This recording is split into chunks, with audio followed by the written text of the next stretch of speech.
High surf slams into Ocean Beach, damaging part of the pier. It's part of dangerous weather at local beaches that will last into the weekend. A surge of water flows into Imperial Beach. How one neighborhood is trying to dry out after a wet morning.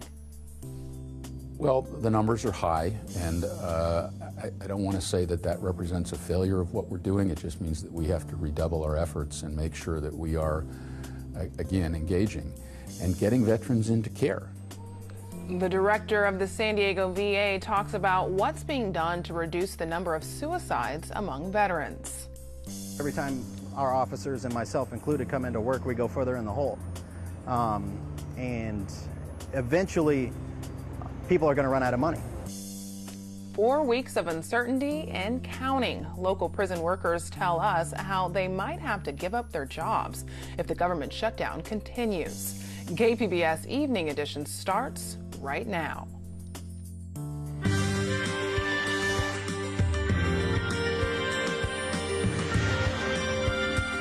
Good evening and thanks for joining us. I'm Ebone Monet.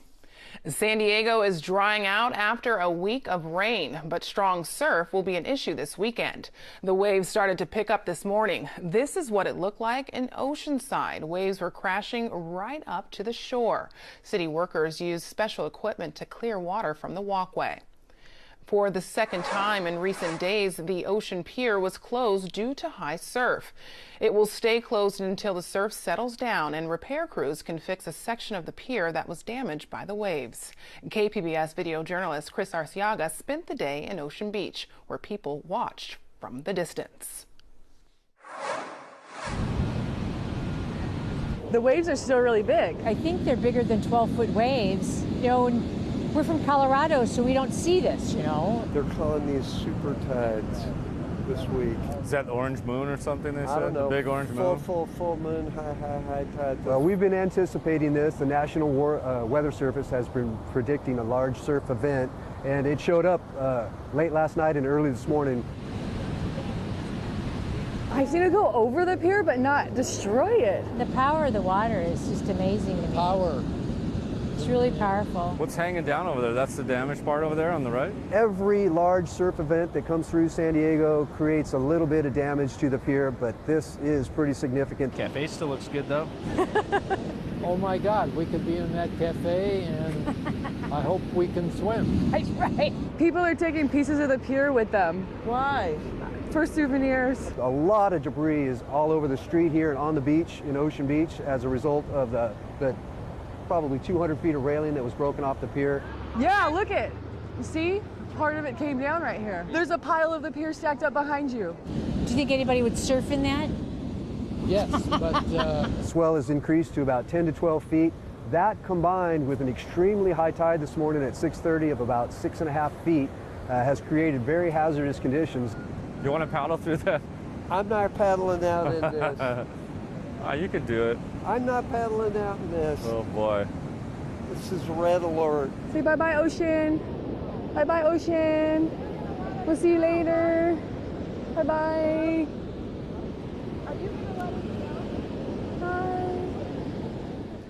People who live near the water in Imperial Beach know what king tides can do to their neighborhood. KPBS reporter Eric Anderson spent the morning along Seacoast Drive, where the storm surge lapped water onto the road. It was an unusual event. Waves created by Pacific storms combined with an early morning high tide pushing ocean water over protective coastal riprap and onto Imperial Beach streets. The rough water created some anxious moments for resident Sean Gould. He spent part of the morning rearranging sandbags that have been tossed around by the surf. So I just pulled one out to cover my neighbor's front door so they don't get blasted out. Gould has come to grips with the reality of living along Imperial Beach's Seacoast Drive. We live on the wilderness. This is the edge. This is the edge. The ocean's going to win. And we know unless you're living in a cave and in denial, global warming exists. The tides are coming up. Imperial Beach Mayor Serge Dedina got a taste of the high waves, his pants soaked, when he stood a bit too close to a seawall on the southern tip of Seacoast Drive. He says city officials knew this was coming and they were prepared. What we're learning is that this is kind of the new normal. And, you know, with a little bit of surf and a little bit of tide, we're seeing a lot more coastal flooding than we used to. The impact today did affect some streets and condos on the coastal road at the southern end of Imperial Beach. The crashing waves were spectacular, but street flooding was minimal. Once that water comes over the seawall and into the streets, it still needs to go somewhere. Much of it ends up right here in the Tijuana River estuary. Eric Anderson, KPBS News. In addition to the high tide, you can expect a dry, sunny weekend in San Diego. Regina Miller has details in tonight's forecast. As we go through today, it is a much quieter day, drier, and we get a little bit of a break. Plus, we are also going to see things warming up here across the area for tomorrow. Now, taking a look at the area, you can see how we've got some clouds kind of filtering across. We had some clouds around early, and now a little bit pushing in from the north there around Long Beach. We also have a high surf advisory in effect, and that's through 4 a.m. on Saturday. That's for San Diego and Orange County coast. Surf is 6 to 11 feet, but local sets up to 14 feet. Now, for the metro areas tonight, clear and moonlit. Our overnight low drops to 53 degrees. And in San Diego County here, Mount Laguna, 39 degrees. Borrego Springs is at 47. Clear skies for you. Chula Vista, 51 degrees with a clear sky. And then for Saturday, it is going to be milder. We have high pressure sitting here to our north and east, and that is allowing the flow to be more offshore. So tomorrow's forecast in San Diego, we have a high temperature of 72 degrees. Borrego Springs is at 75. Oceanside at 72. And for the early week, dry weather persists here across Southern California, but it won't be quite as warm. So looking at the forecast for the coast here for your Saturday, 72 degrees with plenty of sunshine. Partly sunny, maybe a few more clouds passing through here on Sunday at 68. Mostly sunny on Monday, cooler at 64 degrees. Inland locations, 78, mostly sunny and warm for your Saturday. And then for Sunday, we still have temperatures in the mid-70s, but it is going to be cooler as we go into the start of the week. Mountain areas, mostly sunny for Saturday at 57 with a mixture of clouds and sun on Sunday. We're going to drop back into the 40s. It'll be increasingly windy here on Tuesday, and in the desert locations, we have a mixture of clouds and sun on Sunday. So a few more clouds around. It's going to be cooler on Monday, and then on Tuesday, sunny and breezy. It warms up again on Wednesday. I'm Regina Miller, KPBS News. President Trump says he will make a major announcement tomorrow about the border and the shutdown. The comment was made in a tweet this afternoon. Neither he nor the White House have provided details. The president said he might declare a national emergency to use military money to build a border wall, but more recently he's urged Congress to come up with a solution. Governor Gavin Newsom says the state will offer unemployment benefits to federal workers, despite White House orders not to do so. Newsom's decision applies to TSA workers who are required to work without a paycheck. The governor says he believes California would win any legal challenges. If the government doesn't reopen by Tuesday, 800,000 workers will miss a second paycheck. KPBS News has two reports tonight on the shutdown's impact and response. Priya Sridhar will tell us about the work being done by local charities. But first, Matt Hoffman tells us how federal prison workers are struggling to pay their bills. It's tough to not know when the next paycheck is gonna come. We've got to really take a look at our finances and make sure that we're prioritizing appropriately. Dustin Spina works at the Metropolitan Correctional Center, which houses over 800 inmates downtown. He's also the treasurer of the American Federation of Government Employees, Local 3619. Every time our officers, and myself included, come into work, we go further in the hole. And eventually, people are going to run out of money. And they're not going to be able to come to work anymore. They're going to have to decide, do I want to put food on my table, or do I want to put gas in my car to come to work?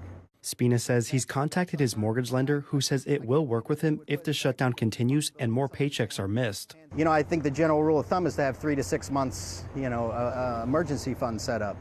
After that, I can't say, me personally, that I would stick around. I would say that I would have to go out and try to find other employment and to try to start over. I've got 15 years in the government service. I don't want to start over. Yet when push comes to shove, I've got to pay my bills and I've got to take care of my family. Spina says he's also worried about officer staffing and the impact the shutdown could have on daily operations at the prison. Matt Hoffman, KPBS News. The tug of war between the White House and Capitol Hill heats up. Reports of federal workers struggling to make ends meet have dominated news channels over the last month. 800,000 impacted, almost half of them placed on unpaid leave. As Americans across the country watched the shutdown move from days to weeks, many felt compelled to help out. I think it's our job as a community member, as a human being, to check on our neighbors and say, hey, how are you doing? Sometimes that's all it takes, is to say, is there anything you need? It was that spirit that led Christina Walkley and a group of Rancho Bernardo moms to start the RB Federal Relief Food and Supply Exchange Facebook group. The group connects residents of the Poway Unified School District who want to help furloughed federal employees in need of anything from gas cards to childcare to groceries. I think it does a lot on their emotional well-being to know that there are people out there. You're not alone in this battle. You're not alone. We're not going to let you just deal with this on your own. There are people out there waiting, to help. In less than a week, the group has grown to more than 100 members. One woman with 4 children received a delivery of groceries and diapers for her small baby. Walkley says while the shutdown has caused uncertain times for many of her neighbors, she is uplifted by the generosity and kindness she is seeing in her community. The thing with San Diego is we're a big city, but we're a little city. And no matter what they say about, we're fair weather, sports fans, when push comes to shove and there's something going on, we all, come together. Priya Sridhar, KPBS News. We continue our coverage of the mayor's new housing initiatives and look at which cities are talking about rent control again. Join us for those stories and more on the KPBS Roundtable tonight at 8:30. Tesla will cut thousands of jobs as it tries to produce a more affordable car. The California-based company will reduce its workforce by 7%. That translates to about 3,000 jobs. Tesla set a new record for sales of its electric vehicle last year, but the cheapest is $44,000. Aside from price, politics is now an issue. The Trump administration wants to eliminate tax rebates, which are a big incentive for electric car buyers. Westfield UTC will charge shoppers and employees for parking. Netflix raises prices. The government shutdown poses a real threat to the economy as it drags on. I spoke with SDSU marketing lecturer Mira Kopik about this and more for the Friday Business Report. So, Miro, the government shutdown continues. It is now officially the longest government shutdown in U.S. history, and we're entering week 5. We've been talking about this since it started, but new analysis shows that it could actually be pretty tough on the economy if it drags on. Yeah, it's very unfortunate. The economists have kind of, even the White House Council of Economic Advisors came in with a revised number of potentially that the economy can contract by 1/10 of a point every single week. Just the salaries alone of these government employees every week represent over $1 billion. So through these 4 weeks, $4 billion of salaries have not been paid.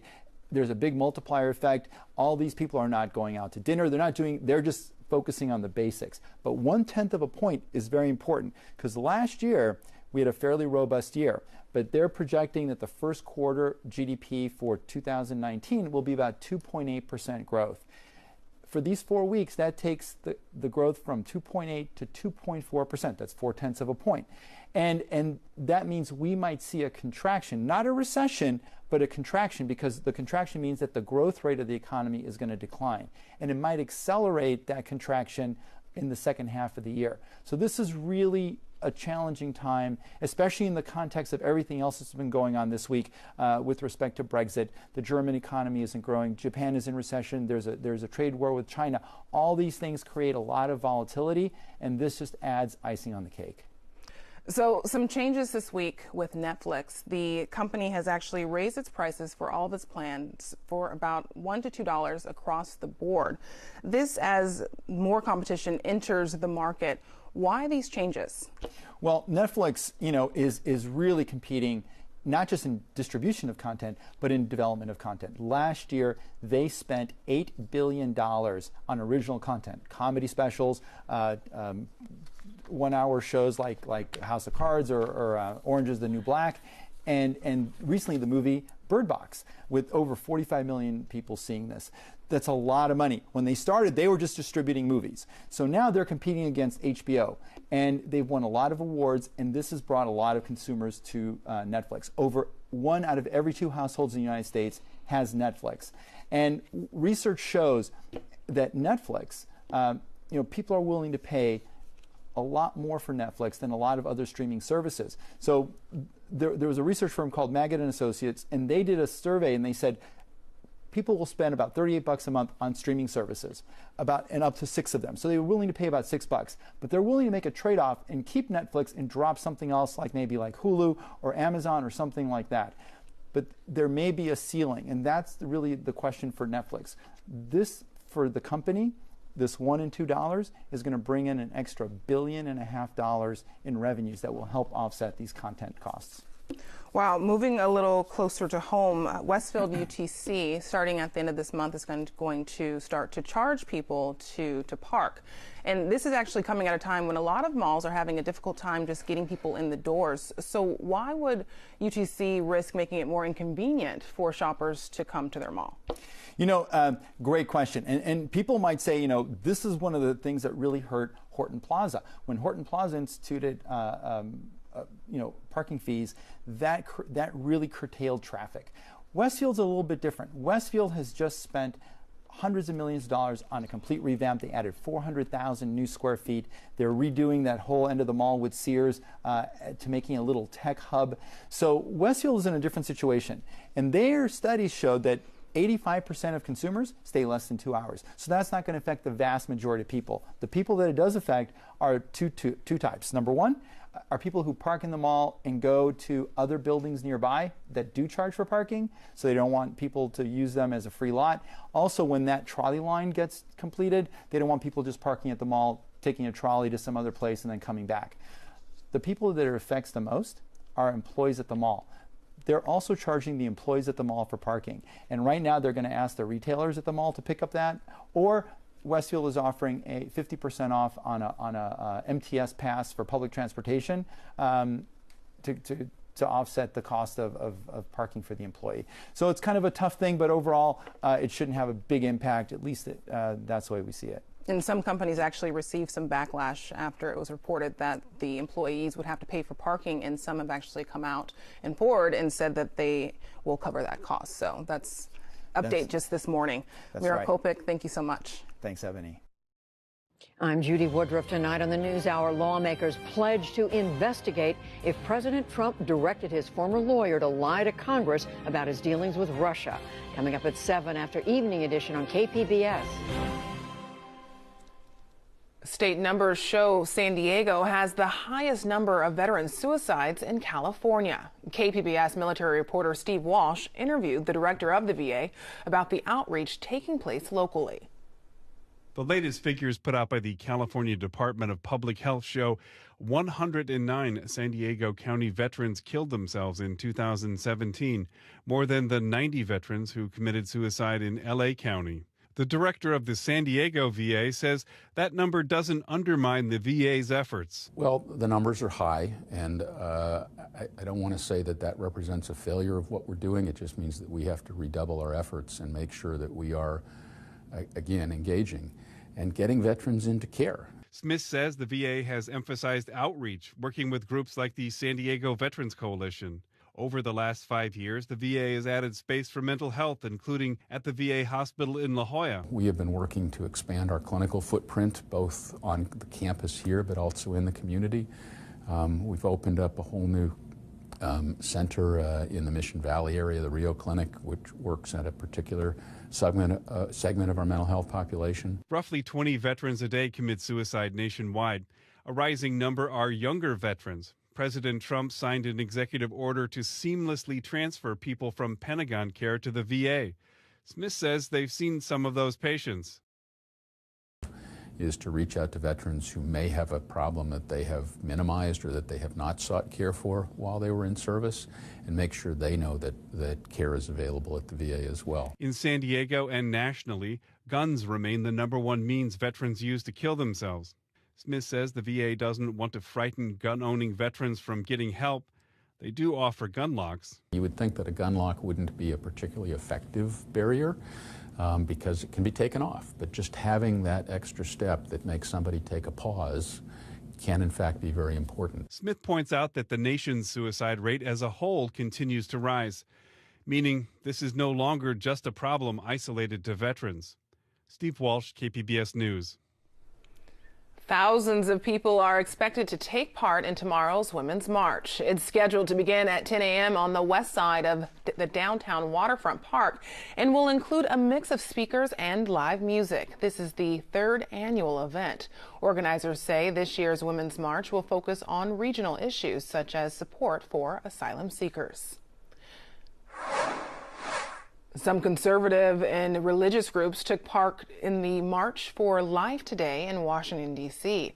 Vice President Mike Pence spoke at today's event, and the crowd watched a video message from President Donald Trump. The president said he will continue to nominate conservative judges to federal courts and veto any bills that advance abortion rights. For families that use the in vitro fertilization process, there's growing ethical questions about what to do with the remaining embryos. AP reporter Kathy Young tells us how scientists are now providing options. I remember the day this was taken. As a working mother of 2 daughters, Jenny Samus knows how to juggle family and professional demands. But there is one area she and her husband struggle with: what to do with the leftover embryos after going through in vitro fertilization. When I'm looking at the paperwork and thinking about what to do, I think about people and the potential for people, and that they're my living daughters who I love very much. Samus isn't alone. Tens of thousands of frozen embryos are in limbo because couples can't decide what to do with them, whether to donate them or have them destroyed. Others have abandoned them and quit paying storage fees, which can run hundreds of dollars a year. There is no exact count because U.S. fertility clinics aren't required to report the number of embryos. Health psychologist Andrea Braverman says even if couples decide in advance what to do, a successful IVF can change perspectives. It's not hard to imagine that feelings can change when you have this hypothetical embryo, one of them turned into your very real child, and that may generate other thoughts and feelings about those other remaining embryos. Storage tank failures at clinics in Cleveland and San Francisco last year exposed hidden issues with long-stored embryos. Clinics in recent years developed specific consent forms for what they can do with abandoned embryos, but that doesn't address the embryos made a long time ago. Many clinics have not destroyed embryos for fear they'll be sued. She has no children. She's in Georgia. Dr. Craig Sweet, who heads a fertility clinic in Florida, says frozen embryos can remain viable for a long time. These embryos are really frozen solid, and so they're not aging, that they probably will live for centuries. Sweet says 18% or 302 of his clinic's frozen embryos are abandoned, some for 25 years. He founded an international donation program for people who want to use leftover embryos that patients have agreed to donate. Try to motivate people to do something good with them when they have been ignoring them for all these years. For Rebecca Ruano, who works with Sweet and went through IVF, seeing the dilemma up close led to her decision to donate. Just knowing what goes into all of this, time, money, effort, I wouldn't have it any other way. But for others, the choices can be paralyzing. Samus continues to pay storage fees. Her older daughter is now 14. I'm not going to have any more children. The possibility of needing them just in case, it doesn't apply to me any longer. But the passing of time hasn't made her decision any easier. Kathy Young, Associated Press. It's a 3-day weekend for most people due to the Martin Luther King Jr. holiday. The annual parade will be held downtown. It starts at 2 p.m. at Harbor Drive and A Street. The route will travel several blocks along Harbor, Broadway, and Pacific Highway. Plenty of floats, marching bands, and community groups are set to take part.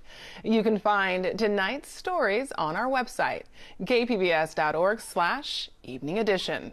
And we leave you tonight with a performance from the KPBS show Live at the Belly Up. A new episode airs tonight at 11. Thanks for joining us. Have a great night.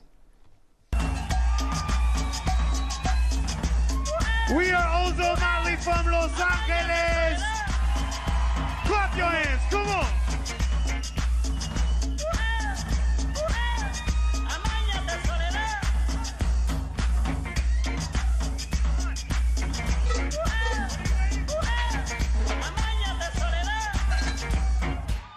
Are y'all ready to party?